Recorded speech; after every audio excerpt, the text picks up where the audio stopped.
नमस्कार दोस्तों, ब्लडी सत्य के आज के इस हैरान कर देने वाले अनोखे एपिसोड में मैं आप सभी लोगों को एक ऐसी हैरान कर देने वाली वाकया, ऐसी हैरान कर देने वाली जानकारी और कहानी बताने वाला हूं जो बहुत ही कम लोगों को पता है। ये पूरी दुनिया में धारणा है ना कि हम हिंदू धर्म के लोग मूर्ति पूजन करते हैं, यानी मूर्तियों की पूजा करते हैं। आज मैं आप लोगों को बता देना चाहता हूं कि हम हिंदू धर्म के लोग ही ऐसे हैं जो मूर्ति पूजा करते ही नहीं है। बिल्कुल सही सुने दोस्तों आप लोगों ने। अब ये ऐसा टॉपिक है जिससे हिंदूज भी बहुत सारे लोग कंफ्यूज हो जाएंगे कि यार हम लोग तो करते नहीं। रुको, इस वीडियो को अंत तक देखो और उसके बाद कोई टिप्पणी करना, उसके बाद ही समझना, क्योंकि इस वीडियो को अंत तक नहीं देखे तो भड़क जाओगे। इसलिए एंड तक देखना। बहुत ही इंटरेस्टिंग कहानी सुनाता हूं कि कैसे लोगों ने बोलना शुरू किया कि हम हिंदूज मूर्ति पूजन करते हैं और ये कैसे कि हम लोग मूर्ति पूजन करते ही नहीं है। ये दोनों बात एक ही समय में सच कैसे हो सकती है? ये दोनों बातों को समझने के लिए हमें एक बहुत पुराने टाइम में जाना पड़ेगा, आज से कईयों साल पहले, जहां पर अर्जुन और अली नाम के दो दोस्त हुआ करते थे।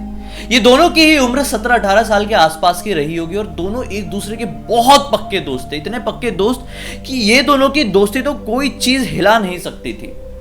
लेकिन ये इतनी ही ज्यादा रिस्पेक्ट अपने अपने धर्म की भी करते थे। अली मुस्लिम धर्म, इस्लाम धर्म को बहुत ज्यादा मानता था। वो हर टाइम इबादत करता था जब भी उसे मौका मिलता था। और यहां पर अर्जुन था, वो भी अपने हिंदू धर्म को बहुत ज्यादा मानता था और जब भी उसे मौका मिलता था वो पूजा पाठ करने से नहीं चूकता था। एक बार की बात है, जो अर्जुन है, अर्जुन के मन में ऐसा आया कि यार मैं पूजा करना है, मैं भगवान श्री कृष्ण की पूजा करता हूं और मैं उनका बहुत बड़ा भक्त भी हूं, तो मैं क्यों ना अपने हाथों से उनकी एक बहुत खूबसूरत पेंटिंग बनाऊं। अर्जुन पेंटिंग भी बनाता था और बहुत अच्छा पेंटर था। तो अर्जुन ने क्या किया, एक अच्छा सा पेपर उठाया और उसके अंदर बहुत ही खूबसूरत सी पेंटिंग बना दिया भगवान श्री कृष्ण की, जो मुस्कुराती हुई, आंखों में एक अलग सा जो दैविक रोशनी होती है, वो एक अलग सा ही चेहरे में नूर। ऐसी पेंटिंग की कोई भी इंसान एक बार देख ले तो उसका दिन तरोताजा हो जाए। इतनी खूबसूरत पेंटिंग उसने बनाया और अपने घर की एक दीवार पर लगा दिया। वो सुबह शाम उस पेंटिंग की पूजा करता था, भगवान श्री कृष्ण है बोल के। जब भी सुबह उठता था उस पेंटिंग को सबसे पहले देखता था और उसके बाद ही अपने दिन की शुरुआत करता था।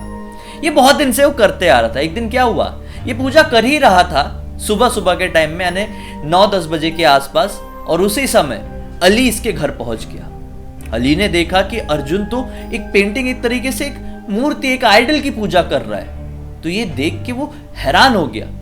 जैसे उसकी पूजा खत्म हुई, अली उसके पास आया और कहा कि यार तुम क्या कर रहे हो, मूर्तियों की पूजा नहीं की जाती है। जो भगवान होते हैं उनका कोई आकार नहीं होता, और अगर तुम आकार दे रहे हो तो ये गलत कर रहे हो। यहीं से अर्जुन ने कहा कि नहीं भाई, ये जो मूर्ति या फिर ये जो पेंटिंग है, तुम इसे जो भी कहना चाह रहे हो, ये मेरे भगवान ही है, मैं इन्हें भगवान ही मानता हूँ। रोज सुबह उठता हूँ, इनकी खूबसूरत स्माइल देखता हूँ, मेरा दिन खुशी से भर जाता है। मैं इनकी दैविक आंखें देखता हूं तो ऐसा लगता है कि यार अब मेरा दिन पूरा बहुत अच्छे से बीतेगा। मैं इनके चेहरे का नूर देखता हूं तो ऐसा लगता है कि मैं पूरी तरह से तरोताजा हो गया।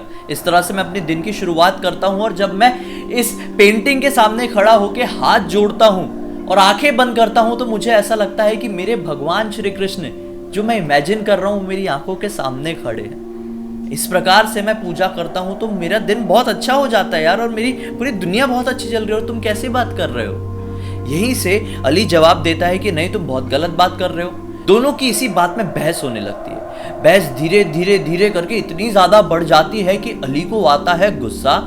अली वो पेंटिंग निकालता है, उसको जमीन में पटक के फोड़ देता है और पूरी तरह से नष्ट कर देता है। इसको देखकर अर्जुन को बहुत ज्यादा क्रोध आता है, बहुत बुरा लगता है और वो अली को बहुत खरी खोटी सुनाता है, और ये सुनकर अली वहां से निकल जाता है। अब अर्जुन का मन बहुत दुखी हो गया था।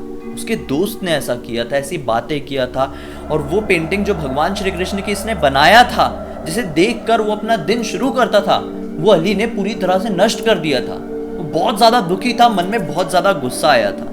अब लगभग शाम के टाइम पे, मतलब कुछ घंटे बाद, ये सब होने के बाद, वो अली के घर पे जाता है। जैसे ही अली के घर का दरवाजा वो खोलता है, दरवाजा खोला हुआ था, जैसे ही वो खोल के अंदर एंटर करता है तो ये पाता है कि अली के घर पे भी पेंटिंग्स लगी हुई है, जिसमें कुरान की आयतें लिखी हैं, प्रॉफेट मोहम्मद का नाम लिखा हुआ है, काबा की तस्वीर बनी हुई है। वो गुस्से से उन पेंटिंग्स की तरफ जाता है और उनको उठाकर जमीन में पटक देता है और उनको भी पूरी तरह से नष्ट कर देता है बिना कुछ बोले। अब ये देखकर अली का तो समझ लो बिल्कुल गुस्सा 7वें आसमान में पहुंच जाता है। दोनों के बीच में और बहुत जोर से बहस होती है, बहुत झगड़ा होता है। फिर अचानक से ये जो अर्जुन था वो रुक जाता है झगड़ा करते करते और फिर कहता है कि अब समझ में आया। अली कहता है क्या समझ में आया? अर्जुन कहता है कि यही, जिस तरह से तुम्हें ये बुरा लगा कि मैंने तुम्हारी ये पेंटिंग्स को तोड़ दिया जिसमें प्रॉफिट मोहम्मद का नाम लिखा हुआ है, जिसमें कुरान की आयतें लिखी हुई है, जिसमें काबा की तस्वीर बनी हुई है, तो तुम्हें इतना ज़्यादा क्रोध आ गया तो तुमने वो मेरी पेंटिंग तोड़ी जिसे देखकर मैं अपने दिन की शुरुआत करता था, जिसे मैं अपने भगवान मानता था, तो मुझे कितना ज़्यादा बुरा लग रहा होगा।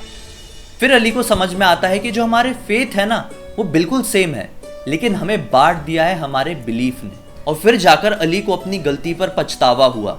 अली ने अर्जुन से तहे दिल से माफी मांगी और वहीं पर अर्जुन ने भी अली से तहे दिल से माफी मांगी। दोस्तों मॉरल ऑफ द स्टोरी ये है कि हम सभी उस ऊपर वाले की पूजा करते हैं, उस ऊपर वाले की इबादत करते हैं, बस हमारा तरीका बदल गया है, क्योंकि हमारा रहन सहन का तरीका का हो या फिर हमारा परवरिश का हो या फिर हमारा खानदान का हो या फिर आजकल जिसे हम धर्म कहते हैं वो कहो। दरअसल दोस्तों अगर मैं मूर्ति पूजन की बात करूं ना तो ये जो मैं किस्सा बता रहा हूँ, जो मैं कहानी बता रहा हूँ, इससे भी बहुत साल पहले जो हमारे पूर्वज हुआ करते थे, बहुत साल पहले, बहुत मतलब लाखों साल पहले, उन्हें ऐसा लगता था कि हमारी जो आने वाली पीढ़ियां हैं ये इतनी ज्यादा समझदार नहीं रहेगी। धीरे धीरे करके एक टाइम ऐसा आएगा कि इनका भगवान के ऊपर से विश्वास उठता चला जाएगा। तो उन्होंने क्या सोचे कि अगर हम लोग अपने पुराणों के उल्लेख के हिसाब से भगवानों की मूर्तियां या फिर तस्वीर बनाकर अगर उनको पूजेंगे ना तो हमारी जो पीढ़ियां होगी, जो कि शायद आने वाले टाइम में उतनी ज्यादा समझदार नहीं होगी, उनका विश्वास भगवान के ऊपर से नहीं टूटेगा। क्योंकि ये बात तो जग जाहिर है कि अगर कोई चीज हम देखते हैं अपनी आंखों से तो हम उसके ऊपर ज्यादा विश्वास करते हैं एज कंपेयर टू वो चीज जो कि हमने या तो सिर्फ इमेजिन किया है या तो सुना है। फॉर एग्जाम्पल अगर हम कोई चीज आज के टाइम में अपनी आंखों से देख लेते हैं तो हमें पूरी तरह से विश्वास हो जाता है कि हाँ यार ये तो बिल्कुल सच है, और वहीं पर अगर हमें वही चीज कोई बताता है तो हमें उसके ऊपर पूरी तरह से विश्वास नहीं हो पाता है, चाहे वो कोई भी बताए। यही चीज को ध्यान में रखते हुए हमारे पूर्वजों ने सोचा कि अगर हम लोग मूर्ति पूजन करेंगे, अगर हम लोग अपने पुराणों के उल्लेख के हिसाब से चित्र बनाएंगे भगवानों का और उनको सामने इमेजिन करके हम ईश्वर की पूजा करेंगे तो हमारी पीढ़ियों का और हमारा भगवान के ऊपर ज्यादा विश्वास बना रहेगा। और बस इसी वजह से मूर्ति पूजन की शुरुआत हुई थी। इसका मतलब यह है कि हम मूर्ति पूजन नहीं करते हैं बल्कि मूर्ति को सामने रखकर ये इमेजिन करते हैं कि हमारे सामने हमारे भगवान बैठे हुए हैं। इनडायरेक्टली हम लोग तो उस ईश्वर की ही पूजा कर रहे हैं, लेकिन हमने इस मूर्ति को, इस चित्र को एक जरिया बना लिया है। उम्मीद है कि जो मैं आप लोगों को बताना चाह रहा था वो चीज़ आप बहुत अच्छे से समझ गए होंगे, और अगर समझ गए हैं तो इस वीडियो को लाइक ज़रूर कर दीजिए। और अब जो भी मन में कुछ कमेंट आ रहा है तो वो लिखिए, मुझे आपके कमेंट्स का इंतज़ार रहेगा, आपकी सलाह का इंतज़ार रहेगा। इस वीडियो को ज़्यादा से ज़्यादा शेयर करना दोस्तों, ताकि ये जानकारी बहुत सारे लोगों तक, सभी तक पहुँचे। अगर मुझे पहली बार देख रहे हो तो इस चैनल को सब्सक्राइब करके बेल आइकन दबा के ऑल के ऑप्शन में क्लिक करना, क्योंकि इसी तरह के हैरान कर देने वाले अनोखे वीडियो मैं आप लोगों के सामने रेगुलरली लेके आते रहता हूँ। इंस्टा की लिंक इस वीडियो के डिस्क्रिप्शन बॉक्स में क्लिक करके डायरेक्टली वहां पर पहुंच जाना। चलिए हम कल फिर से एक और बहुत ही हैरान कर देने वाली जानकारी के साथ मिलते हैं। तब तक के लिए बहुत बहुत धन्यवाद। आपका दिन शुभ हो।